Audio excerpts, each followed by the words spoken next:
പിതാവിന്റെയും പുത്രന്റെയും പരിശുദ്ധാത്മാവിന്റെയും നാമത്തിൽ ആമേൻ. അമ്മേ പരിശുദ്ധ അമ്മേ, അമ്മേ പരിശുദ്ധ ദൈവമാതാവേ, കൃപാസനത്തിലൂടെ ഞങ്ങൾക്കും ഞങ്ങളുടെ ദേശത്തിനും അമ്മ മധ്യസ്ഥം തേടി തന്ന എല്ലാ അനുഗ്രഹങ്ങൾക്കും കൃപകൾക്കും ഞങ്ങളിപ്പോൾ ഹൃദയം നിറഞ്ഞ നന്ദി പറയുന്നു. അമ്മേ പരിശുദ്ധമ്മേ, ദൈവമാതാവേ, 2004 ഡിസംബർ 7 ഉച്ചകഴിഞ്ഞ് 2:30 കൃപാസനത്തിൽ സംഭവിച്ച അമ്മയുടെ പ്രത്യക്ഷപ്പെടലിനെ കുറിച്ച് തിരുസഭയ്ക്ക് സമർപ്പിച്ചിരിക്കുന്ന പഠനരേഖകളുടെ സഭാത്മകമായ പഠനം ആരംഭിക്കുവാൻ ഞങ്ങൾ പ്രാർത്ഥിക്കുന്നു. അമ്മേ പരിശുദ്ധമേ, ഭൂസ്വർലോകങ്ങളുടെ രാജ്ഞിയായ അങ്ങേയ്ക്ക് ഭൗമ സംരക്ഷണത്തിനായി പ്രപഞ്ചപ്രകൃതിയെ തന്നെ തിരുസഭ പ്രതിഷ്ഠിക്കുവാൻ ഈ പ്രത്യക്ഷീകരണം വഴി ഇടയാക്കണമേ. പരിശുദ്ധമേ, ജപമാല മാതാവേ, സകല കൃപാസനം പ്രാർത്ഥനയോടും ചേർത്ത് ഞങ്ങളിപ്പോൾ പ്രാർത്ഥിക്കുന്ന ഈ കുടുംബത്തിന്റെ പ്രത്യേക നിയോഗം. മക്കളെ,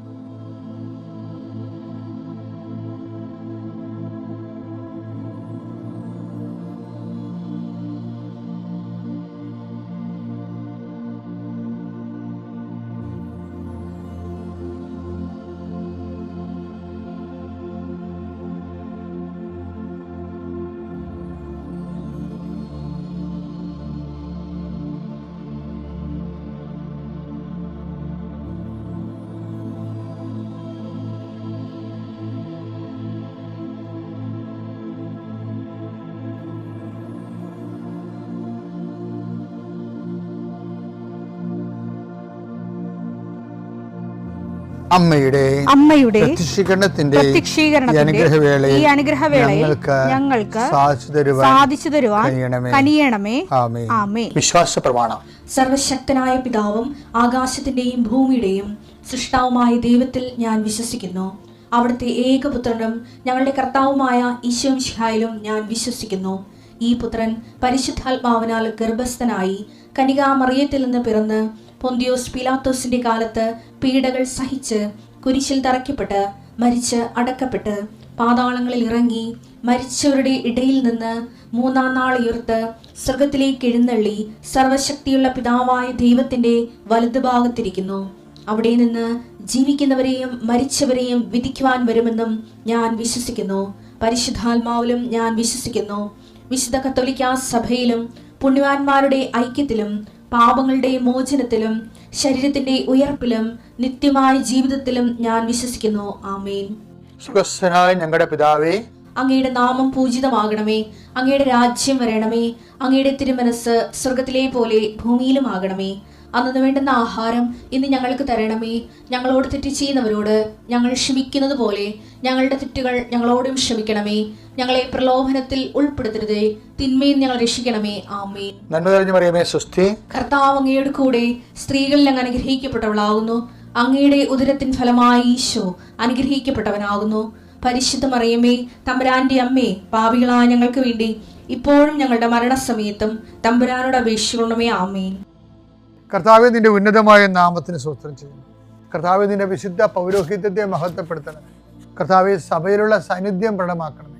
39 വർഷം ഞാൻ അർപ്പിച്ച കൃപാന്റെ യുഗതിയാൽ കൃപാസ്ഥാനത്താരെ ജീവനോടെ പ്രത്യക്ഷപ്പെട്ട പരിശുദ്ധ അമ്മയുടെ മാധ്യസ്ഥത്താൽ പിതാവിൻ്റെയും പുത്രൻ്റെയും പരിശുദ്ധാത്മാവിൻ്റെ നാമത്തിൽ ഞാൻ നിങ്ങളെ ആശീർവദിക്കുന്നു. കർത്താവേ, അങ്ങയുടെ മക്കളെ ഇന്ന് സഞ്ചരിക്കുന്ന ഓരോ വഴികളെയും നീ ആശീർവദിക്കണമേ. കർത്താവേ, അങ്ങയുടെ മക്കൾ ഇന്ന് കണ്ടുമുട്ടുന്ന ഓരോ വ്യക്തികളിലും കർത്താവിൻ്റെ ശക്തി നിറയട്ടെ. കർത്താവേ, അങ്ങയുടെ മക്കൾ ഇന്ന് യാത്ര തിരിക്കുന്ന ലക്ഷ്യം വെക്കുന്ന ഓരോ ലക്ഷ്യങ്ങളും കർത്താവിൻ്റെ നാമത്തിൽ സാധിക്കുകയും അനുഗ്രഹം പ്രാപിക്കുകയും ചെയ്യട്ടെ. ഇന്നത്തെ എല്ലാ ഉത്തരവാദിത്തം നിറവേറ്റിക്കൊണ്ട് നിങ്ങൾ രാത്രി തിരിച്ചു വരുമ്പോഴേ സമാധാനം നിങ്ങളുടെ ഹൃദയത്തിൽ ഉണ്ടാകാൻ ഇടയാക്കട്ടെ എന്ന് പ്രാർത്ഥിക്കുന്നു. നിത്യം പിതാവും പുത്രനും പരിശുദ്ധാത്മാവിനെ നമ്മൾ പറഞ്ഞത് എന്താണെന്നറിയാവോ? അത് ഇപ്പം നമ്മൾ എഞ്ചിനൊക്കെ നോക്കി കഴിഞ്ഞാൽ ഇന്നലെ കണ്ടത് എന്താണ്? ഇന്നലെ കണ്ടത് ഔട്ട്ലെറ്റിനെ കുറിച്ചാണ് പറഞ്ഞത് അല്ലേ? വേസ്റ്റ് വാട്ടർ എഴുതി ഒഴുകി പോകാനുള്ള ഒരു എഞ്ചിൻ ഉണ്ടെങ്കിൽ, ഒരു കിച്ചൺ ഉണ്ടെങ്കിൽ ഒക്കെ ഒരു ഔട്ട്ലെറ്റ് ഉണ്ടാകും. അതുപോലെ തന്നെയാണ് ഒരു എഞ്ചിൻ ഉണ്ടെങ്കിൽ ഈ പുക പോകാൻ വേണ്ടിയുള്ള വേറെ ഒരു എന്താണ് എക്സോസ്റ്റ് പൈപ്പൊക്കെ പോലുള്ള സംഭവമില്ലേ, അതെന്തിനാണ് ഈ എൻജിൻ ഹീറ്റ് പുറപ്പെടുവിക്കുമ്പോൾ ഓവർ ഹീറ്റായിട്ട് വരുന്നത് തണുക്കാൻ വേണ്ടി, ഹീറ്റ് തള്ളിക്കളയാൻ വേണ്ടിയാണ് എക്സോസ്റ്റ് പൈപ്പ് ഉള്ളത്. ആ എക്സോസ്റ്റ് പൈപ്പ് വേറൊരു സംഭവമാണ്, വേസ്റ്റ് വാട്ടർ മാനേജ്മെൻറ്റുള്ള ഒരു സംഭവമാണ്. എക്സോസ്റ്റ് പൈപ്പ് ഉണ്ടാകും ഓവർ ഗ്യാസ്, ഓവർ ഹീറ്റ് പോകാൻ വേണ്ടി. അതുപോലെ ആധ്യാത്മിക ജീവിതത്തിലും ജീവിച്ചു വരുമ്പോൾ ഒരു എക്സോസ്റ്റ് പൈപ്പ് ഉണ്ട് ഓവർ ഹീറ്റ് തള്ളിക്കളയാൻ വേണ്ടി. എന്താണെന്നറിയാവോ? ലൂക്കാ 16:9 ഞാൻ നിങ്ങളോട് പറയുന്നു അധാർമിക സമ്പത്ത് കൊണ്ട് നിങ്ങൾക്കായി സ്നേഹിതരെ സമ്പാദിച്ചു കൊള്ളുവിൻ. അത് നിങ്ങളെ കൈവെടിയുമ്പോൾ അവർ നിങ്ങളെ നിത്യ കൂടാരങ്ങളിൽ സ്വീകരിക്കും. അധാർമിക സമ്പത്തിന്റെ കുഴപ്പം നമ്മളെ റിജക്ട് ചെയ്യാൻ അവസാനം റിജക്ട് ചെയ്യാതിരിക്കാൻ വേണ്ടി ഒരു എക്സോസ്റ്റ് പൈപ്പ് വെച്ചിരിക്കുകയാണ്. എന്താണ്? അതായത് പാപകരമായ പണം കയ്യിലുണ്ടെങ്കിൽ അത് ഫുള്ളായിട്ട് കൊടുത്ത് ചാപ്റ്റർ ക്ലോസ് ചെയ്യണം. പിന്നെ നിങ്ങൾ കൊടുക്കത്തില്ലെന്ന് ഞാൻ പറയത്തില്ല, നിങ്ങൾ കൊടുക്കും. ഞാൻ ഒരു കാര്യം ചോദിക്കട്ടെ, പാമ്പ് കടിച്ചു, നമ്മൾ എന്ത് ചെയ്യും? ആ രക്തം ഒഴുക്കിക്കളയും. എന്തുമാത്രം ഒഴുക്കും? പകുതി ഒഴുക്കിയേക്കാം, പകുതി അവിടെ ഇരിക്കട്ടെ. അങ്ങനെ കാണുന്നത് അല്ല. ഈ കള്ളത്തരം കാലത്ത് കള്ളക്കണക്ക് ഉണ്ടാക്കണവന്മാരെല്ലാം ഈ ദാനധർമ്മം ചെയ്യുന്നുണ്ട്. പക്ഷെ എന്താണ്? പാമ്പ് കടിക്കുമ്പോൾ പകുതി രക്തം ഒഴുക്കിക്കളയും. പകുതി രക്തം അവിടെ ഇരിക്കുമെന്ന് വിചാരിക്കുവോ? ഇല്ല, മൊത്തം ഒഴുക്കിക്കളയണം. ധാർമ്മിക സമ്പത്ത് ഉണ്ടെങ്കിൽ നിങ്ങൾ അതിൻ്റെ അകത്ത് ഒരു അംശം ആൾക്കാർക്ക് കൊടുക്കും. പെണ്ണ് കെട്ടി ആൾക്കാരെ കല്യാണം കഴിപ്പിക്കാൻ, വീട് വെക്കാനൊക്കെ കൊടുക്കും. പക്ഷെ പകുതി നിങ്ങളുടെ കയ്യിൽ ഇരിപ്പുണ്ടല്ലോ. അപ്പം കൈ ഇവിടുന്ന് രാശി പറയണ മുമ്പ് ഈ ചാപ്റ്റർ ക്ലോസ് ചെയ്യേണ്ടി വരും. ധാർമ്മിക സമ്പത്തിൻ്റെ കാര്യത്തിൽ ഇത് ഒരു ഔട്ട്ലെറ്റാണ്, എക്സോസ്റ്റ് പൈപ്പാണ്. എഞ്ചിന് ഓവർ ഹീറ്റ് തള്ളിക്കളയാൻ വേണ്ടി വെച്ചിരിക്കുന്നതാണ്. കർത്താവ് തന്നിട്ടുണ്ട് പ്രൊവിഷൻ, ഈശോ ഉണ്ടാക്കിയൊരു പ്രൊവിഷൻ. അനുതാപം പോലെ, വേസ്റ്റ് വാട്ടറിന് അനുതാപം പോലെ വേസ്റ്റ് ഹീറ്റ് പോകുന്നതിന് വേണ്ടിയാണ് എക്സോസ്റ്റ് പൈപ്പ് വെച്ചിരിക്കുന്നത്. അതാണ് അധാർമിക സമ്പത്ത്. പക്ഷെ നമ്മളെന്താ ചെയ്യണമെന്ന് വെച്ച് കഴിഞ്ഞാൽ, അധാർമിക സമ്പത്തുള്ള ആൾക്കാരും കണക്ക് സർക്കാരിനെ വെട്ടിക്കുന്നവരും അല്ലാത്ത ആൾക്കാരും ഒക്കെ പലതരത്തിൽ സഹോദരന്മാരെ പറ്റിക്കുന്നവരൊക്കെ ഇല്ലേ, സഹോദരിമാരെ പറ്റിക്കുന്നവരില്ലേ. അപ്പം അങ്ങനെയുള്ള ആൾക്കാരൊക്കെ ചെയ്യുമ്പോൾ ഈ സാധനം കൊടുക്കും. ഇനി അപ്പനും അമ്മനും കയ്യിലെടുത്തോണ്ട് ആങ്ങളമാരെ പറ്റിക്കണവരില്ലേ, എന്തുമാത്രം പെമ്പിളരാണ്. പലപ്പോഴും സങ്കടം വെച്ച് കഴിഞ്ഞാൽ എനിക്ക് ഈ കാലത്ത്, നിങ്ങൾ പെമ്പിളർ എന്നോട് കരുത്തക്കറോന്ന് അറിയത്തില്ല, എനിക്ക് തോന്നിയിരിക്കുന്ന സങ്കടകരമായ ഒരു അവസ്ഥ ഉണ്ട്. പല കുടുംബങ്ങളിലും ഏറ്റവും കൂടുതൽ വേദന അനുഭവിക്കുന്നത് ആൺപിള്ളേരാണ് ഇന്നത്തെ കാലത്ത്. വെച്ചാൽ ഈ പെൺപിള്ളേർ ഒന്നുകിൽ അവർ പഠിക്കും, ഒത്തിരി പഠിക്കും, അവർക്ക് ജോലിയൊക്കെ വാങ്ങിക്കുവരും. എന്നിട്ട് പിന്നെ എന്താ അവരാണ് മാക്സിമം അപ്പനും അമ്മനെയും ഉപയോഗിക്കുന്നത്. കാര്യം ഈ ആമ്പിളെടുക്കണമെങ്കിൽ ജോലി കിട്ടാൻ താമസിക്കും, അവർ ചില പഠിത്തത്തിൽ പുറകായിരിക്കും. പക്ഷെ എന്ത് പറ്റും? അപ്പനും അമ്മയും പണമുള്ളവരുടെ കൂടെ അല്ലേ നിൽക്കത്തുള്ളൂ. അപ്പോൾ അവരുടെ ശമ്പളക്കാരുടെ പണം വെച്ചുകൊണ്ട് അവർ പറഞ്ഞാൽ കേട്ടുണ്ട്. അപ്പോൾ ഈ ആമ്പിളർക്ക് എന്ത് പറ്റും? അവർക്ക് കല്യാണം കഴിക്കാൻ പറ്റണില്ല, അവർക്ക് പണമില്ല, അപ്പനും അമ്മയും അവർ കേൾക്കണില്ല. അവർ പെൺമക്കൾ പറഞ്ഞ പാട്ടിലൊക്കെ അപ്പനമ്മയും ഒപ്പിട്ട് കൊടുത്തിരിക്കും. അവസാനം അവരും വീട് പോലും ഇല്ലാതെയാവും. ഇങ്ങനെയൊക്കെ ഉണ്ടാകുന്ന അനീതികൾ ഒത്തിരി ഉണ്ട്. അധാർമികമായ സമ്പത്ത് എന്ന് പറയുന്നത് ഇതാണ്. അധാർമികമായ സമ്പത്ത് ആടകൻ കയ്യിലുണ്ടെങ്കിൽ എനിക്ക് തോന്നണത് ഫസ്റ്റ് ചെയ്യാവുന്നത്, നിങ്ങൾ സ്നേഹിതന്മാരെ സമ്പാദിക്കുന്ന മുമ്പ് ആദ്യം നിങ്ങൾ ആരുടെ കയ്യിൽ നിന്നാണ് ആ പണം, ആർക്കാണ് നിങ്ങളിങ്ങനെ തരികിട കാണിച്ചപ്പോൾ നഷ്ടപ്പെട്ടത്, അവർക്ക് തന്നെ തിരിച്ചു കൊടുക്കുന്നതായിരിക്കും നല്ലത്. അതും പറ്റിയില്ലെങ്കിൽ മാത്രമേ സ്നേഹിതന്മാർക്ക് കൊടുക്കാൻ പറ്റത്തുള്ളൂ. അങ്ങനെ രഹസ്യമായി കൊടുത്ത ഈശോ പറഞ്ഞിട്ടുണ്ട്. പക്ഷേ അത് തന്നെ അണ്ടർസ്റ്റുഡാണ്. ആദ്യം അത് ആർക്കാണ് നഷ്ടപ്പെടുത്തി അവർക്കാണത് അറിഞ്ഞോ അറിയാതെയോ നിങ്ങൾ കൊടുത്ത് ചാപ്റ്റർ ക്ലോസ് ചെയ്യേണ്ടത്. എൻ്റെ മക്കളെ, ഞാൻ പറയുന്നത് ചിലപ്പോൾ വിശ്വസിക്കുന്നതിലിരിക്കും, പക്ഷേ നിങ്ങളെ പണി മേടിക്കും. എന്താ കാര്യം? ഈശോ പറഞ്ഞതിന് എനിക്കും പറയാനുള്ളത്, ഞാൻ പോകുന്നു, പക്ഷെ നിങ്ങൾ നിങ്ങളുടെ പാപത്തിൽ മരിക്കുമെന്ന്. അതുപോലെ ഞാൻ അമ്മയെ നേരെ കണ്ടത് കൊണ്ടാണ്, സ്വർഗം എന്താണെന്നതിനെ കുറിച്ച് എനിക്ക് വ്യക്തതയുള്ളതുകൊണ്ടാണ് ഞാൻ നിങ്ങളോട് കാർക്കശ്യമായിട്ട് സംസാരിക്കുന്നത്. അല്ലാതെ താത്വിക പ്രബോധനം നടത്തുകയോ അല്ലാതെ ഒരു ദൈവശാസ്ത്ര പ്രമേയത്തിന് ഒരു നിലപാടെടുക്കുകയോ ചെയ്യണം അല്ല വിഷയം. അനുദിനമുള്ള ജീവിത പ്രശ്നത്തിൽ സുവിശേഷവിഹിതമായ ജീവിതത്തിൽ പാളിച്ചകൾ വരുമ്പോൾ അത് നമ്മൾ റെക്ടിഫൈ ചെയ്യണം. അല്ല നമ്മൾ ഒരു കാരണവശാലും ഒരു മനുഷ്യനെ സോപ്പിട്ടിട്ടാ അവരെന്ത് വിചാരിക്കും ഇവരെന്ത് വിചാരിക്കും എന്നൊക്കെ പറഞ്ഞുകൊണ്ട് ഇന്നത്തെ കാലത്തിന് പറ്റുന്ന രീതിയിൽ മനുഷ്യനെ സുഖിപ്പിക്കാൻ വേണ്ടി മാത്രം ആൾക്കാർ രക്ഷപ്പെടുത്താൻ വേണ്ടി ബൈബിള് വ്യാഖ്യാനിക്കേണ്ട കാര്യമൊന്നുമില്ല. രക്ഷപ്പെടാൻ ചില അണ്ണന്മാർ രക്ഷപ്പെടാതിരിക്കുന്ന കാരണം അവന്മാരുടെ കയ്യിരിപ്പും അവളുമാരുടെ കയ്യിരിപ്പ് കൊണ്ട് തന്നെയാണ്. അവർ ദൈവത്തെ മാറ്റി നിർത്തി അവരുടേതായിട്ടുള്ള സുഖങ്ങൾക്ക് പോയിട്ട് പിന്നെ അതെല്ലാം കഴിഞ്ഞ് അതിൻ്റെ നിന്ന് പണി മേടിച്ച് വരുമ്പോഴാണ് മോങ്ങിക്കൊണ്ട് വരണത്. ചിലപ്പോൾ റിജക്റ്റായി പോകും, പറഞ്ഞിട്ട് കാര്യമൊന്നുമില്ല. പ്രഭു ഞങ്ങൾക്കും തുറന്നു തരണമേ, പോയി പണി നോക്കാൻ പറയും. പിന്നെ ഐ ഡോണ്ട് നോ യു, എനിക്ക് നിങ്ങളെ അറിയത്തില്ലെന്നല്ലേ പറയണത്. ഇന്നിപ്പോൾ ബൈബിൾ എന്തുകൊണ്ടാണ് കർക്കശമായിട്ട് പ്രഘോഷിക്കാത്തത്? അനുതാപത്തെക്കുറിച്ച് എന്താ പറയാത്തത്? ഞാനിതേക്കുറിച്ച് പറയുമ്പോൾ ചിലപ്പോൾ നിങ്ങൾ എന്നെ തെറ്റിദ്ധരിക്കും. എനിക്ക് ഭയങ്കരമായ ഒരു പ്രാർത്ഥന ആവശ്യമുള്ളൊരു മേഖലയാണിത്. അതായത് ആത്മീയ വിഷയം കൈകാര്യം ചെയ്യുന്ന എല്ലാവർക്കും കൃത്യമായ ദിശാബോധങ്ങൾ ഉണ്ടാകാനും ക്രിസ്തു എന്ന് പറഞ്ഞ ആളിൻ്റെ രക്തത്തിൻ്റെ വിലക്ക് പ്രതികാരം ചെയ്യാനുള്ള ഒരു ഒരു പ്രതിബദ്ധത നമുക്ക് വേണ്ടാണ്. സഭയുടെ പേരിൽ വരുന്നുണ്ടെങ്കിൽ ആത്മരക്ഷയായിരിക്കണം ആദ്യത്തെ സംഭവം. ആത്മരക്ഷയ്ക്ക് കുറഞ്ഞ വേറെ ഒരു കാര്യത്തിനും വലിയ പ്രാധാന്യമൊന്നുമില്ല. മത്തായി 7:22-23. അന്ന് പലരും എന്നോട് ചോദിക്കും, കർത്താവേ കർത്താവേ കർത്താവേ, ഞങ്ങൾ നിന്റെ നാമത്തിൽ പ്രവചിക്കുകയും നിന്റെ നാമത്തിൽ പിശാചുക്കളെ പുറത്താക്കുകയും നിന്റെ നാമത്തിൽ നിരവധി അത്ഭുതങ്ങൾ പ്രവർത്തിക്കുകയും ചെയ്തില്ലേ? അപ്പോൾ ഞാൻ അവരോട് പറയും, നിങ്ങളെ ഞാൻ ഒരിക്കലും അറിഞ്ഞിട്ടില്ല. അതെ, ഇതൊക്കെയാണ് അവസ്ഥ. നിങ്ങളെ ഞാൻ ഒരിക്കലും അറിഞ്ഞിട്ടില്ല. അനീതി പ്രവർത്തിക്കുന്നവരെന്ന് കൂടിയുണ്ട്. ഈ അനീതി പ്രവർത്തിക്കുന്നവരെന്ന് പറയാതിരിക്കാൻ വേണ്ടിയാണ് ഈ അധാർമിക സമ്പത്ത് നമ്മളെ കയ്യിൽ നിന്ന് കളയണത്.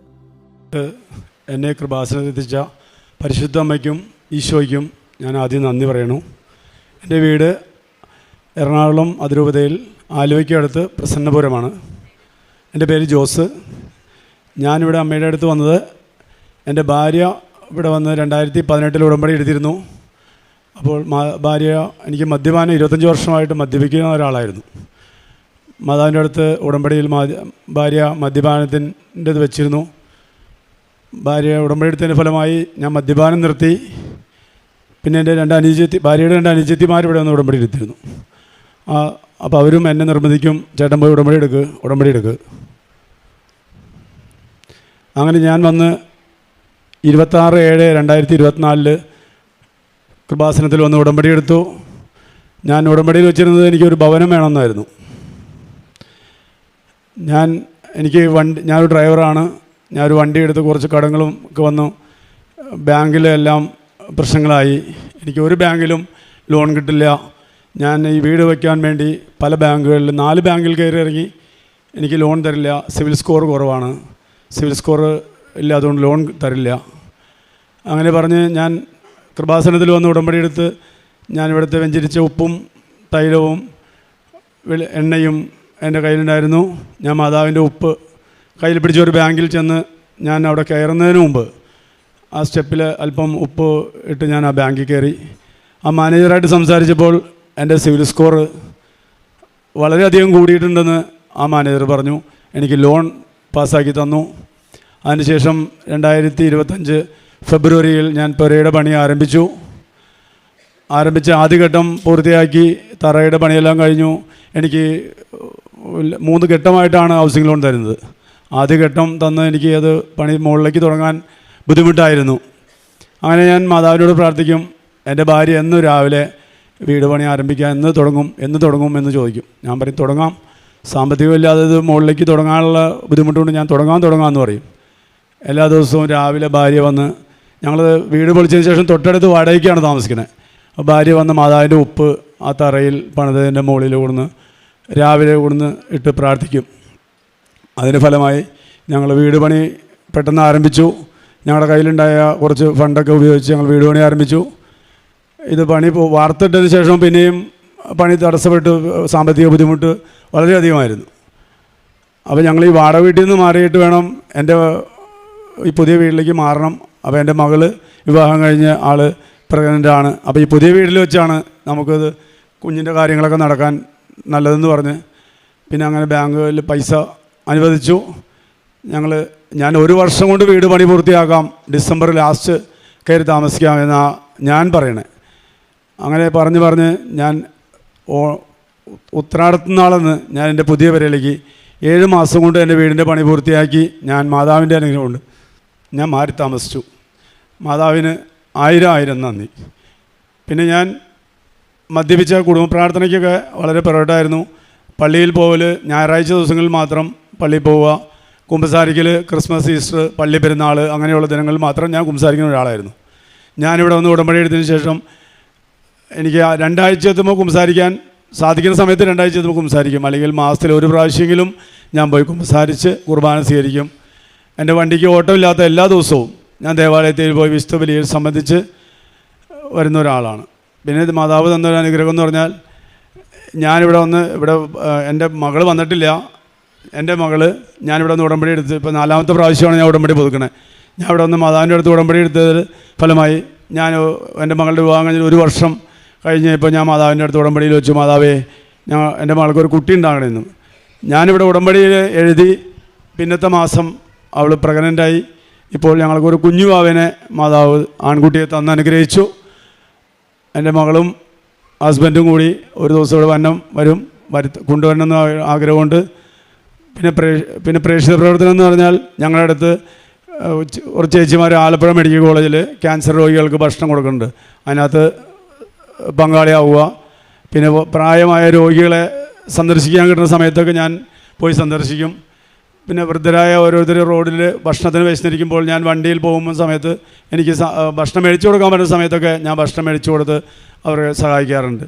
ഇത്രയും മാതാവ് തന്ന അനുഗ്രഹങ്ങൾക്കും ഞാൻ എല്ലാം നന്ദി പറയുന്നു. പിന്നെ കുടുംബ പ്രാർത്ഥനയിൽ ഒരു ദിവസം പോലും ഞാൻ മുടങ്ങാറില്ല. മാതാവിനും നന്ദി, ഈശോയ്ക്കും നന്ദി. എൻ്റെ അടുക്കൽ വന്ന് എൻ്റെ വാക്ക് കേൾക്കുവിൻ, നിങ്ങൾ ജീവിക്കും. ഞാൻ നിങ്ങളുമായി ശാശ്വതമായ ഒരു ഉടമ്പടി ഉണ്ടാക്കും. ദാവൂദിനോടെന്ന പോലെ നിങ്ങളോട് ഞാൻ സ്ഥിരമായ സ്നേഹം കാട്ടും. യെശയ്യാ പ്രവാചകൻ്റെ പുസ്തകം 55-ാം അധ്യായം 3-ാം വചനമാണിത്. ദൈവത്തിൻ്റെ ക്ഷണം ഒരു വാഗ്ദാനമാണ്.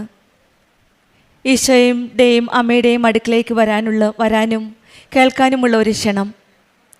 എല്ലാവർക്കും തുറന്നു കൊടുക്കുന്ന ഒരു വലിയ കൃപയുടെ ഒരു ആലയമാണ് ഈ ആലയം.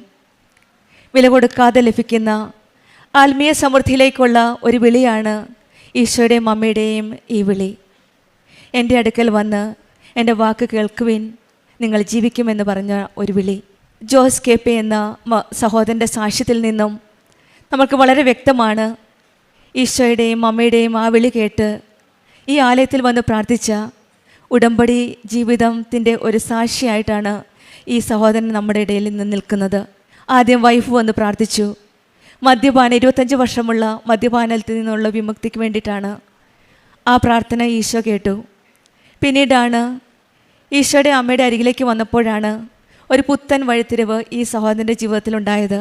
സ്വന്തമായി ഉടമ്പടി എടുത്ത് പിന്നെ മുന്നോട്ടൊരു നല്ലൊരു ജീവിതം നയിക്കാനുള്ള ആഗ്രഹത്തോടു കൂടി ഒരു ഭവനത്തിനായി നിയോഗം വെച്ച് വന്ന് ഉടമ്പടി എടുത്ത് പ്രാർത്ഥിച്ചു. പല ബാങ്കുകളിലും പോയി ഹൗസിംഗ് ലോണിന് വേണ്ടിയിട്ട് 4 ബാങ്കിൽ പോയിരുന്നു. പിന്നീടാണ് തൻ്റെ മെറിറ്റ് ഇല്ലാതായപ്പോൾ ഇനി ദൈവത്തിൻ്റെ കൃപയ്ക്ക് വേണ്ടിയിട്ട് ഈ നിയോഗം വെച്ച് പ്രാർത്ഥിച്ചത്. 5ാമത്തെ ബാങ്കിൽ പോയപ്പോൾ ഉടമ്പടി തൈലവും ഉപ്പും ഉടമ്പടി വസ്തുക്കളെല്ലാം കൈകളിൽ ഉണ്ടായിരുന്നു.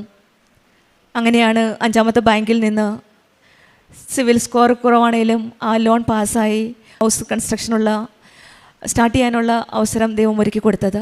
ഇവിടെയാണ് നമുക്ക് കാണാവുന്നത് പലപ്പോഴും നമ്മുടെ മെറിറ്റ് ഇല്ലാതാകുമ്പോൾ, നമ്മുടെ യോഗ്യത ഇല്ലായിരുന്നാലും നമ്മുടെ കൈകളിൽ ഒതുങ്ങാതാകുമ്പോഴാണ് ഈശോയുടെയും അമ്മയുടെയും കരങ്ങളിലേക്ക് നമ്മൾ വിട്ടുകൊടുക്കുന്നത്. അപ്പോഴാണ് അവരുടെ കൃപ നമ്മുടെ ജീവിതത്തിലേക്ക് ഒഴുകി വരുന്നത്. ഈ സഹോദരൻ്റെ ജീവിതത്തിലും സിവിൽ സ്കോർ ഇല്ല, നമുക്ക് മെറിറ്റ് ഇല്ല. പക്ഷേ കർത്താവിൻ്റെ അമ്മയുടെയും ഗ്രേസ് കൃപയാണ് ഇവിടെ പ്രവർത്തിച്ചത്. ഉടമ്പടി വസ്തുക്കൾ ഉപയോഗിച്ചതും ഈശോയുടെ അമ്മയുടെയും കൃപയാലും ഈ മകന് ഉടമ്പടി നിയോഗത്തിലൂടെയാണ് ഒരു നല്ലൊരു ഭവനം നിർമ്മിക്കാനുള്ള സ്റ്റാർട്ടായത്. പിന്നെയാണ് സമയച്ചുരുക്കത്തിൻ്റെ അമ്മ. 1 വർഷമാണ് അവർ കാത്തിരുന്ന ഈ ഭവനം പണി തീർക്കുവാനായിട്ട്. അവിടെയും സമയച്ചുരുക്കത്തിൻ്റെ അമ്മ 1 വർഷം എന്നുള്ളത് 7 മാസമായിട്ട് ചുരുക്കി കൊടുത്ത് ഈ മക്കൾക്ക് വാടക വീട്ടിൽ നിന്ന് സ്വന്തം ഭവനത്തിലേക്ക് മാറുവാൻ സാധിച്ചത്.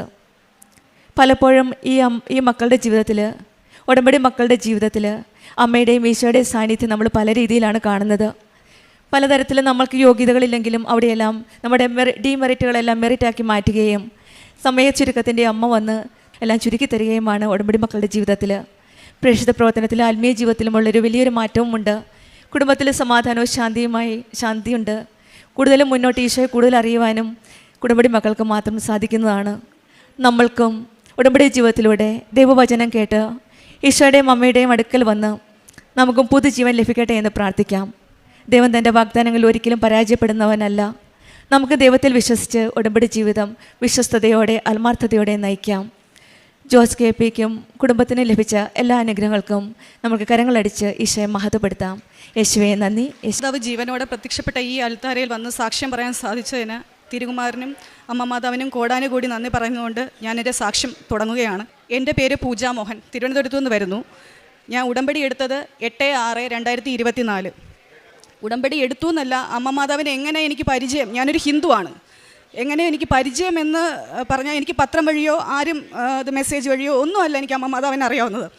ഞാൻ ഒരിക്കൽ ഇങ്ങനെ ഇരുന്നപ്പോൾ ഫേസ്ബുക്കിലൂടെ മാതാവിൻ്റെ കുറേ ഫോട്ടോസ്, അപ്പം ഞാനിങ്ങനെ സെർച്ച് ചെയ്ത് നോക്കിയപ്പം കുറേ സാക്ഷ്യങ്ങൾ.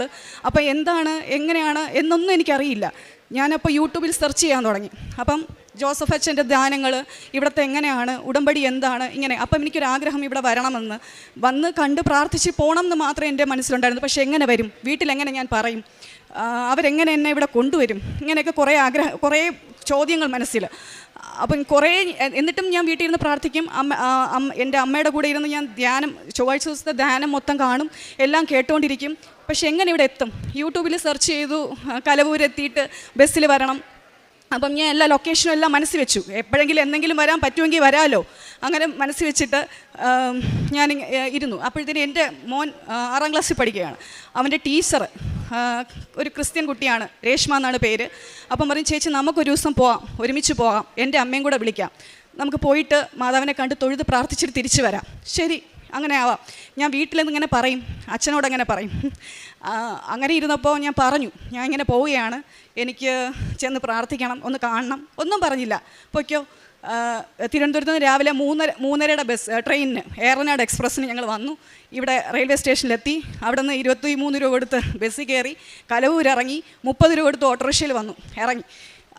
ഉടമ്പടി എടുക്കണം എന്താണെന്നൊന്നും അറിയില്ല, നേരെ വന്ന് പ്രാർത്ഥിച്ചിട്ട് പോകാമെന്ന് വിചാരിച്ചു. പക്ഷേ അവിടെ എത്തിയപ്പോഴത്തേനും അവിടുത്തെ ഒരു സെക്യൂരിറ്റി ചേച്ചി പറഞ്ഞു, നേരെ അവിടെയാണ് പുതിയ ഉടമ്പടി എടുക്കുന്നത് അവിടെയാണെന്ന് പറഞ്ഞു. അങ്ങോട്ട് കൊണ്ടുപോയി. അവിടെയാണെങ്കിൽ തിരക്കുമില്ല, ഞങ്ങളെ കൊണ്ട് ടിക്കറ്റും എടുപ്പിച്ചു. അപ്പം ഞാൻ പറഞ്ഞു, അതായിരിക്കും നിയോഗം, എടുക്കാം, ഉടമ്പടി എന്താണെന്ന് അറിയില്ല. ഇവിടെ ഇരുന്നു. അപ്പം അച്ഛൻ്റെ പ്രാർത്ഥന കേൾക്കുകയായിരുന്നു, വിശുദ്ധ കുർബാന. അപ്പോഴത്തേനും അച്ഛനെ ടി വിയിൽ മാത്രമല്ലേ കേട്ടിട്ടുള്ളൂ. മമ്മൂട്ടിയെ മോഹൻലാലിനെയും കണ്ടതുപോലെ ഒരു സന്തോഷമായിരുന്നു മുഖത്ത്. അച്ഛൻ അവിടെ ഒന്ന് പ്രാർത്ഥിക്കുന്നത് കണ്ടപ്പം കുറേ നേരം അവിടെ നിന്നു. അച്ഛൻ്റെ പ്രാർത്ഥന എല്ലാം കണ്ടു, സന്തോഷം. ഞാൻ വീട്ടിൽ വിളിച്ച് പറഞ്ഞു, അമ്മ ജോസഫ് അച്ഛനെ കണ്ടു, പ്രാർത്ഥനയുണ്ട്, ഞാൻ 9:30 ഉടമ്പടിക്ക് കയറും, ഞാൻ പ്രാർത്ഥിക്കും, എഴുതും, എന്താണെന്ന് വെച്ചാൽ അതുപോലെ ചെയ്യുമെന്ന് പറഞ്ഞു. ശരി, ആയിക്കോട്ടെ എന്ന് പറഞ്ഞു. എൻ്റെ കൂടെ ആ കുട്ടിയുണ്ട്, ഞങ്ങൾ രണ്ടുപേരും ഒരുമിച്ച് ഉടമ്പടി എടുക്കാൻ കയറി. അപ്പോൾ അവിടെ ചെന്നപ്പോൾ ക്ലാസ് ഒന്നും അധികം മനസ്സിലാവില്ല, കാരണം എന്താണെന്ന് എനിക്കറിയില്ല. പക്ഷേ എല്ലാം കേട്ടു. ഉടമ്പടി ഇങ്ങനെയാണ്, നല്ല രീതിയിൽ അത് മുന്നോട്ട് കൊണ്ടുപോകണം, നല്ല രീതിയിൽ 90 ദിവസം നന്നായിട്ട് കൊണ്ടുപോകണം, എല്ലാം കേട്ട് കഴിഞ്ഞു. അവിടെ നിന്നിട്ട് പറഞ്ഞു, 6 നിയോഗം വെക്കാൻ പറഞ്ഞു. ഇങ്ങനെ പറഞ്ഞിട്ട് എല്ലാവർക്കും പേപ്പർ കൊടുക്കുകയാണ്. അപ്പോൾ 6 നിയോഗം വെക്കും. എന്ത് വെക്കും? ആദ്യത്തെ 1ാമത്തെ നിയോഗമായിട്ട് ഞാൻ വെച്ചത്, അമ്മ മാതാവേ, ഒരിക്കലും നീ എന്നെ വിട്ട് പിണങ്ങി പിരിഞ്ഞു പോകരുതേ എന്ന്. എന്തുകൊണ്ട് ഞാനങ്ങനെ പറഞ്ഞു എന്ന് എനിക്കറിയില്ല. എനിക്ക് വേറെ ഒന്നും വേണ്ട. ആദ്യത്തെ ഒരു നിയോഗം ഞാൻ അതാണ് വെച്ചത്. അത് കഴിഞ്ഞിട്ട് പിന്നെ ഞാൻ വെക്കേണ്ടി വന്നതുകൊണ്ട് 4-5 പ്രാവശ്യം വെച്ചു. അപ്പോൾ അവിടുത്തെ ആ സാറ് പറഞ്ഞു, ഒരു നിയോഗം അമ്മ മാതാവിന് വേണ്ടി വെക്കണമെന്ന്. ഞാനത് ആദ്യമേ വെച്ചു. 1ാമത്തെ നിയോഗമായിട്ട് വെച്ചു, എന്നെ വിട്ട് പിരിഞ്ഞു പോകരുത്, എന്നോട് പിണങ്ങി പോകരുത് എന്നുള്ള കാര്യം. അതെൻ്റെ കൂടെ എപ്പോഴും ഉണ്ട്. കാര്യം എന്തുകൊണ്ട് ഞാൻ അങ്ങനെ വെച്ചെന്ന് എനിക്കറിയില്ല. കാര്യം എനിക്ക് പ്രാർത്ഥിക്കാൻ ശരിക്കും അറിയില്ല, എങ്ങനെയാണെന്നുള്ള കാര്യം എനിക്കറിയില്ല. ലൂക്ക 18:1, മനുഷ്യർക്ക് അസാധ്യമായത് ദൈവത്തിന് സാധ്യമാണ്. അത് തന്നെയാണ്, ദൈവത്തിന് സാധിക്കാത്തതായിട്ടൊന്നുമില്ല. ഇനി എൻ്റെ നിയോഗം, 1ാമത്തെ നിയോഗം, 8 വർഷം കൊണ്ട് വീടിൻ്റെ 2 പ്രമാണം ജപ്തിയിൽ വെച്ചൊക്കെയാണ്. അപ്പോഴത്തേനും എന്താണെന്ന് വെച്ച് കഴിഞ്ഞാൽ ജപ്തിയിലല്ലേ ഇരിക്കുന്നത്. അപ്പോൾ ഇവിടെ വന്ന് കണ്ട് പ്രാർത്ഥിച്ച് ജപ്തി ഒഴിവാക്കി തരണേന്ന് പ്രാർത്ഥിച്ച് വെക്കാം, അങ്ങനെ ഞാൻ നിയോഗം എഴുതിയത്. എന്നിട്ട് ഞാൻ വിചാരിച്ചു, ഇവിടെ വന്ന് അച്ഛനെ കണ്ടത് ബ്ലെസ്സിങ് വാങ്ങിച്ച് പോയാൽ എങ്ങനെയാണെന്ന്. അപ്പോൾ അവിടെ വന്നപ്പോൾ പറഞ്ഞു, പ്രമാണം ക്ലിയർ ആയിട്ടുള്ള എവിഡൻസ് ഇല്ലാതെ അച്ഛനെ കാണാൻ പറ്റത്തില്ല എന്ന്. പിന്നെ പോയി എല്ലാ മാസവും വരും കേട്ടോ, ആരെങ്കിലും വിളിച്ച് എങ്ങനെയെങ്കിലും ആണെങ്കിൽ ഞാൻ ഇവിടെ എത്തും. എങ്ങനെയെങ്കിലും ഇവിടെ കൊണ്ടെത്തിക്കും, പത്രം വാങ്ങിച്ച് പോകും, രാത്രിയാവും എത്തും. എന്നാലും ആരെങ്കിലും വരും, കൂടെ ആരെങ്കിലും കാണും. അങ്ങനെ വന്നു. രണ്ടാമത്തെ പ്രാവശ്യം പ്രമാണം കൊണ്ടുവന്നു. അവിടെ ചെന്ന് എഴുതി അച്ഛൻ്റെ അടുത്ത് വന്നു. അച്ഛൻ എനിക്ക് പറഞ്ഞു തന്നു എവിടെയാണോ ജപ്തി ഉള്ളത് അവിടെ ഉപ്പിട്ട് പ്രാർത്ഥിക്കാൻ പറഞ്ഞു. എല്ലാം ചെന്നു ഞാൻ അവിടെ ചെന്ന് ഞാൻ പറഞ്ഞപ്പോൾ എൻ്റെ ഹസ്ബൻഡ് പറഞ്ഞു, ജപ്തി മാറ്റാനല്ലല്ലോ പറയണ്ടേ, ജപ്തി മാറ്റി വസ്തു വിൽക്കാൻ വേണ്ടിയല്ലേ പറയേണ്ടതെന്ന് പറഞ്ഞു. അപ്പോൾ ഞാൻ പറഞ്ഞു ഞാനത് പറഞ്ഞില്ല, ഞാൻ ജപ്തി മാറ്റി തരണമെന്ന് മാത്രമേ പറഞ്ഞുള്ളൂ. ശരി, എങ്ങനെയാണെന്ന് അറിയത്തില്ല. ഞാൻ ഉടമ്പടി ഇതെടുത്തുകൊണ്ടിരിക്കുകയാണ്. ഹസ്ബൻഡ് അനിയൻ വന്ന് 3 ലക്ഷം രൂപ കൊടുത്ത് ജപ്തി മാറ്റി. അതാണ് പറഞ്ഞത്. എഴുതുമ്പം നമ്മൾ നിയോഗം വയ്ക്കുമ്പോൾ ക്ലിയറായിട്ട് അമ്മമാതാവിന് മനസ്സിലാകുന്ന രീതിയിൽ വെക്കണം. ജപ്തി മാറ്റി തന്നിട്ട് എനിക്ക് 8 വർഷമായി ജപ്തി മാറ്റി ക്ലിയർ ചെയ്ത് തന്നിട്ട് ഈ ഒക്ടോബർ 18-ാം തീയതി ആ ഒരു വസ്തു വിറ്റ് മറ്റേ വസ്തുവിൻ്റെ പ്രമാണം എടുത്ത് എനിക്കത് ക്ലിയർ ചെയ്യാൻ സാധിച്ചു. ആര് സാധിച്ചെന്ന്? അമ്മ മാതാവ് തന്നെയാണ് എനിക്ക് സാധിച്ചത്, വേറെ ആരുമല്ല. എനിക്കിവിടെ നിന്ന് പറയുന്നതിന് ഒരു വിഷമവും ഇല്ല, ഒരു സങ്കടവും ഇല്ല. സത്യമായ കാര്യമാണ്. ഞാൻ ഹിന്ദു ആയതുകൊണ്ട് പറയുന്നതല്ല, സത്യമായിട്ടുള്ള കാര്യം. വിശ്വസിച്ച അമ്മ മാതാവ് കൂടെ ഇറങ്ങി വരും. അതെൻ്റെ ഒന്നാമത്തെ സാക്ഷ്യം. അത് കഴിഞ്ഞ് 30 വർഷമായി. 30 വർഷത്തിൽ വീടിൻ്റെ ഉടമസ്ഥാവകാശം വാങ്ങിച്ച ആളുടെ പേരിൽ തന്നെയായിരുന്നു. അമ്മയുടെ പേരിലോട്ട് മാറ്റാനായിട്ട് നോക്കിയിട്ട് ഒന്നും നടന്നില്ല. എത്ര പ്രാവശ്യം കയറി ഇറങ്ങി, കോർപ്പറേഷനിൽ കയറി ഇറങ്ങി, ഒന്നും ആയില്ല. അവസാനം പുതിയ പ്ലാൻ വരച്ച് ഇത് എല്ലാം മാറ്റണമെന്ന് പറഞ്ഞു. അവർ വന്നു, എഞ്ചിനീയറിംഗ് സെക്ഷനിൽ നിന്ന് ആൾക്കാർ വന്ന് വീട് നോക്കിയപ്പം പറഞ്ഞു എല്ലാം ക്ലിയറാക്കി തരാമെന്ന് പറഞ്ഞു. അങ്ങനെ വന്നു. മാതാവിൻ്റെ ഇടപെടൽ മൂലം ഒരു പുതിയ എഞ്ചിനീയർ വന്നു. ഞങ്ങൾ സൈറ്റ് കണ്ടു, എല്ലാം ക്ലിയറാക്കി ഞങ്ങൾക്ക് അത് ക്ലിയറാക്കി ഞങ്ങൾക്ക് ആ രേഖ പുതുതായിട്ട് തന്നു. അതുകൊണ്ട് അത് എൻ്റെ രണ്ടാമത്തെ സാക്ഷ്യം. അതിന് കോടാനുകോടി അമ്മ മാതാവിന് നന്ദി പറയുന്നു. പരിശുദ്ധ ഉപ്പ് അത് എൻ്റെ അച്ഛൻ കൂടെ വന്നിട്ടില്ല. അച്ഛനൊരു ദിവസം ജോലിക്കിടയിൽ തലയിറങ്ങി വീണു. അപ്പോഴത്തേനും വീട്ടിൽ വിളിച്ച് പറഞ്ഞു ഇങ്ങനെ അച്ഛൻ ഹോസ്പിറ്റലിലാണ്, ചെല്ലണം എന്ന് പറഞ്ഞു. ചെന്നപ്പോൾ സീറ്റ് എടുത്തിട്ടൊക്കെ ഉണർന്നിട്ടില്ല, തട്ടി വിളിച്ചിട്ട് ഉണർന്നിട്ടില്ല. അച്ഛൻ വരും, അച്ഛൻ്റെ കൂടെ വന്നെന്ന് പറയാനാണ് ഉദ്ദേശിച്ചത്. അപ്പോഴത്തേനും ഞാൻ ഉപ്പ് കൊണ്ടുപോയിട്ടുണ്ട്. എപ്പോഴും ഇവിടെ നിന്ന് പോയി കഴിയുമ്പോൾ ഉപ്പും തൈലവും ഒക്കെ കയ്യിൽ കൂടെ ഉണ്ടാവും. അച്ഛന് ഉപ്പ് കൊടുത്തു. സത്യം പറയിട്ട് ഉപ്പ് കൊടുത്ത്, അത് എന്തുകൊണ്ടാണെന്ന് അറിയില്ല, ഉപ്പ് കൊടുത്ത് കുറച്ച് കഴിഞ്ഞപ്പോഴത്തേനും അച്ഛൻ സംസാരിച്ച് എൻ്റെ അടുത്ത് പറഞ്ഞു ബാത്റൂമിൽ പോകണമെന്ന് പറഞ്ഞു. പിന്നെ ഒരു കുഴപ്പമില്ല, എൻ്റെ കൂടെ എണീറ്റ് വന്നു. ഞാൻ പറയുന്നത് വെച്ച് കഴിഞ്ഞാൽ എല്ലാവരും വിശ്വാസത്തോടു കൂടി അത് മുന്നോട്ട് ഇറങ്ങി നമ്മൾ അമ്മ മാതാവിനെ പ്രാവശ്യം അമ്മ കൂടെ വരും. ഞാൻ എന്ത് കാര്യം അമ്മയോടാണ് പറയുന്നത്. എൻ്റെ വീട്ടിൽ എന്നും ജപമാല ചൊല്ലും. അമ്മയും ഞാനും മോനും ഒക്കെ കൂടി ഇരുന്ന അവനെ അറിയില്ല എങ്കിലും കൂടെ വന്നിരുന്ന് ഞങ്ങൾ ഒരുമിച്ച് പ്രാർത്ഥിക്കാറുണ്ട്. ഞാൻ ഓരോ ദിവസമുള്ള കാര്യങ്ങൾ ചെന്ന് പറയുമ്പോഴേ മാതാവ് ചെവി പൊത്തും. കാരണം വന്ന് അടുത്ത പരാതി കേൾക്കാൻ വേണ്ടിയിട്ട് വരുവാണ്, അടുത്ത പരാതി പറയാൻ വരികയാണെന്ന് വിചാരിച്ചിട്ട് ഇരിക്കും. പക്ഷേ എനിക്ക് എൻ്റെ ജീവിതത്തിൽ ഇവിടെ എനിക്ക് 38 വർഷം കൊണ്ട് ഞാൻ എന്തുകൊണ്ട് ഇവിടെ ഇത് അറിഞ്ഞില്ല, ഇവിടെ എനിക്ക് വരാൻ സാധിച്ചില്ല. അപ്പം ഞാൻ അത്രയ്ക്ക് അത് അനുഭവിക്കണമായിരുന്നിട്ടുണ്ടാവും. കാര്യം ഇവിടെ വന്നപ്പോഴത്തേനും എൻ്റെ പകുതി എല്ലാം എനിക്ക് മാതാവ് മാറ്റി തന്നു. ഇനിയും ഞാൻ ഇതിൻ്റെ കൂടെ തന്നെ ഞാൻ മുന്നിൽ തന്നെ ഞാൻ പൊയ്ക്കൊണ്ടിരിക്കും. കാരണം എനിക്ക് അമ്മ മാതാവ് ഇല്ലാതെ പറ്റൂല. അതങ്ങനെ ആയിപ്പോയി. അമ്മ മാതാവ് കൂടെ വേണം. എന്ത് കാര്യത്തിനും ഏതിനും മാതാവേന്ന് വിളിക്കും. അതെന്താണെന്ന് എനിക്കറിയില്ല. അമ്മ മാതാവ് എപ്പോഴും എൻ്റെ കൂടെ ഉണ്ടാവുമെന്നാണ് എൻ്റെ പ്രാർത്ഥന. എന്നോട് പിണങ്ങി പോകരുതേ എന്നാണ് ഞാൻ ഈ അവസാനം വരെയും പ്രാർത്ഥിക്കുന്നത്. എൻ്റെ കൂടെ ഉണ്ടാവണേ എന്നാണ് പ്രാർത്ഥിക്കുന്നത്. പിന്നെ പ്രേക്ഷിത പ്രവർത്തനമായിട്ട് ഇവിടുന്ന് എല്ലാ മാസം വന്ന് പത്രം വാങ്ങിക്കുമല്ലോ. പത്രം എല്ലായിടത്തും കൊണ്ടു കൊടുക്കും. കടകളിൽ, ബസ് സ്റ്റാൻഡിൽ എല്ലായിടത്തും കൊണ്ടു കൊടുക്കും. ചിലവർ പത്രം വാങ്ങിക്കില്ല. വാങ്ങിച്ചില്ലെങ്കിലും കുഴപ്പമില്ല. ഹസ്ബൻഡ് പറയും അടുത്ത ആൾക്ക് കൊടുക്കാം. അപ്പം അടുത്ത ആളെടുത്ത് കാര്യം പറഞ്ഞിട്ട് കൊടുക്കും. വാങ്ങിക്കുന്നവരുണ്ടാവും. പിന്നെ കാരുണ്യ പ്രവൃത്തി എന്ന് പറയുമ്പോഴത്തേനും ഹോസ്പിറ്റലിൽ പോയിട്ട് ഒ പി ആയിട്ട് നിൽക്കുന്നവർക്കൊക്കെ പത്രം കൊണ്ട് കൊടുത്തിട്ട് ഞാൻ അവിടെ നിൽക്കും. ആർക്കെങ്കിലും ആഹാരം മേടിച്ചു കൊടുക്കാം. പക്ഷേ ഹോസ്പിറ്റലാകുമ്പോൾ പൊതിച്ചോറ് കൊടുക്കാൻ ചില സിസ്റ്റേഴ്സ് സമ്മതിക്കില്ല. അപ്പോൾ അങ്ങനെയുള്ളപ്പോൾ ഞാൻ അങ്ങനെയുള്ളവരെ ഹോസ്പിറ്റൽ ക്യാൻറ്റീനിൽ കൊണ്ടുപോയിട്ട് അവർക്ക് ആഹാരം വാങ്ങിച്ചു കൊടുക്കും. എന്നിട്ട് ഞാൻ ക്യാഷ് കൊടുക്കും. അങ്ങനെയാണ് ചെയ്യുന്നത്. പിന്നെ പൊതിച്ചോറ് കൊടുക്കും. അത് മെഡിക്കൽ കോളേജ് ഹോസ്പിറ്റലൊക്കെ ഞങ്ങൾ വീട്ടിൽ നിന്ന് ഉണ്ടാക്കി കൊണ്ട് അവിടെ നിൽക്കുന്ന ബൈസ്റ്റാൻഡറുകൾക്കൊക്കെ കൊടുക്കും. അവർ വന്ന് വാങ്ങിക്കും. പിന്നെ ഇതിന് ഉടമ്പടിക്ക് മുമ്പ് എന്താണെന്ന് വെച്ച് കഴിഞ്ഞാൽ എനിക്കറിയില്ല പ്രാർത്ഥന എങ്ങനെ പ്രാർത്ഥിക്കണമെന്നൊന്നും അറിയില്ലായിരുന്നു. പക്ഷേ ഇപ്പം ഞാൻ പ്രാർത്ഥിക്കുന്നത് എന്ത് കാര്യത്തിനും അമ്മ മാതാവേ എന്ന് വിളിക്കാതെ ഞാൻ ഒരു കാര്യത്തിനും മുന്നിട്ടിറങ്ങില്ല. എനിക്ക് വിളിച്ച വിളി കേൾക്കും. അത്രയ്ക്കാണ്. നമുക്ക് എന്ത് വിഷമമുണ്ടോ നമ്മളൊന്ന് വിളിച്ചാൽ മാത്രം മതി. എന്ത് കാര്യങ്ങൾ ഇവിടെ ഗൾഫിൽ പോകാനാണെങ്കിലും പരീക്ഷയ്ക്ക് പാസ്സാവാനാണെങ്കിലും ജർമ്മനി പോകാനാണെങ്കിലും എന്തിനും നിങ്ങൾ വിശ്വസ്തയോടുകൂടി ഇറക്കി പ്രാർത്ഥിച്ചാൽ മാത്രം മതി. പ്രാർത്ഥിച്ചാൽ മാത്രം മതി. എല്ലാം സർവ്വമായിട്ട് അമ്മ മാതാവ് തരും. എനിക്ക് ഇത്രയേ ഉള്ളൂ പറയാൻ. എനിക്ക് എങ്ങനെ ഇവിടെ നിന്ന് ഇങ്ങനെ പറയാൻ പറ്റുന്നു എന്നുള്ള കാര്യം എനിക്കറിയില്ല. അമ്മ മാതാവിനും തിരുകുമാരനും കോടാനുകോടി നന്ദി. അങ്ങ് എനിക്ക് ജീവൻ്റെ മാർഗം കാണിച്ചു തരുന്നു. അങ്ങയുടെ സന്നിധിയിൽ ആനന്ദത്തിൻ്റെ പൂർണ്ണതയുണ്ട്. അങ്ങയുടെ വലത് കൈയിൽ ശാശ്വതമായ സന്തോഷമുണ്ട്. സങ്കീർത്തനം 16:11 വചനമാണ്. ദൈവസന്നിധിയിൽ ഈശോയും അമ്മയും അമ്മയുടെ സാന്നിധ്യമുള്ള ഈ ദേവാലയത്തിൽ, ഈശോയുടെ ഈ ആലയത്തിൽ നമുക്ക് ലഭിക്കുന്ന സന്തോഷം പൂർണ്ണവും നിലനിർത്തുന്നതുമാണ്. അത് ശാശ്വതമായ ഒരു സന്തോഷമാണ്. സാഹചര്യങ്ങളെ മാത്രം ആശ്രയിക്കുന്നതല്ല, മറിച്ച് നല്ലൊരു ബന്ധമാണ്. അവിടുത്തെ വലതു ഭാഗത്ത് എന്നത് നമുക്ക് ശാശ്വതമായ ഒരു സന്തോഷമാണ്. ഈശോയോടും അമ്മയോടും ചേർന്ന് നിൽക്കുമ്പോഴുള്ള സന്തോഷം. ആ ബന്ധത്തിൽ നിന്ന് വരുന്ന നിത്യമായ അനുഗ്രഹവും സുരക്ഷയുമാണ് നമുക്ക് ഉടമ്പടി ജീവിതത്തിൽ നിന്ന് ലഭിക്കുന്നത്. ഈ ജീവിതമാണ് നമുക്ക് നിത്യജീവിതത്തിലേക്ക് നമ്മളെ നയിക്കുന്നത്. പരിശുദ്ധ അമ്മയും ഈശോയും കൂടെ ചേർന്ന് നിന്ന് ഉടമ്പടി ജീവിതത്തിൽ കൊടുത്ത അനുഗ്രഹങ്ങളുടെ ഒരു വലിയൊരു അനുഭവ സാക്ഷ്യമാണ് പൂജ മോഹൻ എന്ന സഹോദരി നമ്മളോട് സാക്ഷ്യപ്പെടുത്തിയത്. ഈശോയും അമ്മയും നമ്മളുടെ അടുത്തേക്ക് വരണമെങ്കിൽ ഈശോയ്ക്ക് അമ്മയുടെ ആഗ്രഹമാണതെങ്കിൽ അവരൊരു വഴി കണ്ടുപിടിക്കും. ഈ മകൾ ഫേസ്ബുക്ക് കണ്ടുകൊണ്ടിരുന്നപ്പോൾ റീൽസ് കണ്ടു. അങ്ങനെയാണ് പരിശുദ്ധ അമ്മയെ പറ്റിയും കൃപാസനത്തെ പറ്റിയും അമ്മ ജീവനോടെ പ്രത്യക്ഷപ്പെട്ട ഈ ആലയത്തിനെ പറ്റി കൂടുതൽ അറിയാനായിട്ട് ആഗ്രഹം തോന്നിയത്. നമ്മൾ അയക്കുന്ന ഓരോ ഓൺലൈനായിട്ട് സോഷ്യൽ മീഡിയയിൽ ഉപയോഗിക്കുന്ന റീൽസും നമ്മൾ അയക്കുന്ന ഫോർവേഡ് ചെയ്യുന്ന ഓരോ കാര്യങ്ങളും ആരുടെയെങ്കിലും ജീവിതത്തിൽ ഏതെങ്കിലും രീതിയിൽ ബാധിക്കുമെന്ന് നമ്മൾ ഓർത്ത് കാണില്ല. പക്ഷേ ഇങ്ങനെയാണ് ഓരോരുത്തരും ഈശോ അമ്മയെ പറ്റി കൂടുതൽ അറിയാനും കൂടുതൽ ആഴത്തിൽ അറിയാനായിട്ട് ഇവിടെ വരികയും ഉടമ്പടി ജീവിതം നയിക്കുകയും ചെയ്യുന്നത്. ഈ മകൾ ഇവിടെ വന്ന് ഉടമ്പടി എടുത്തു. ആദ്യം വെച്ചത് അമ്മയെ അറിയാത്ത ഒരു മകൾ, ഈശോയെ പറ്റിയും കൂടുതൽ അറിയത്തില്ല എങ്കിലും ആദ്യം വെച്ച ഒരു നിയോഗം അമ്മ ഒരിക്കലും പിണങ്ങിപ്പോകരുത് എന്നാണ്. എന്നെന്നും അമ്മയോട് ചേർന്ന് മുന്നോട്ട് ജീവിക്കണമെന്നാണ്. അമ്മയോടുള്ള ചേർന്നുള്ള ജീവിതമാണ് നമ്മളെ ഈശോയിലേക്ക് നയിക്കുന്നത്. അമ്മയാണ് ഈശോയെപ്പറ്റി നമുക്ക് പറഞ്ഞു തരുന്നത്. അമ്മയാണ് നമ്മളോട് പറഞ്ഞത് അവൻ പറയുന്നത് ചെയ്യുക എന്നത്. ഈ അമ്മയോട് ചേർന്ന് നിന്ന് പോകുമ്പോഴാണ് ഈശോയെ നമുക്ക് അമ്മയെപ്പോലെ സ്നേഹിക്കുവാൻ കഴിയുന്നത്. അങ്ങനെയാണ് ഈ മകൾ അമ്മയിൽ കൂടെ ഈശോയിലേക്ക് വരുന്നതും ഈശോയെ അമ്മയും കൂടുതൽ സ്നേഹിക്കുവാനും ആഴത്തിൽ അറിയാനും സാധിച്ചത്. പിന്നീടാണ് വരുന്ന നിയോഗങ്ങൾ. 8 വർഷം വിൽക്കാൻ നോക്കിയിരുന്ന ഒരു വസ്തുവാണ്, ജപ്തിയാണ്.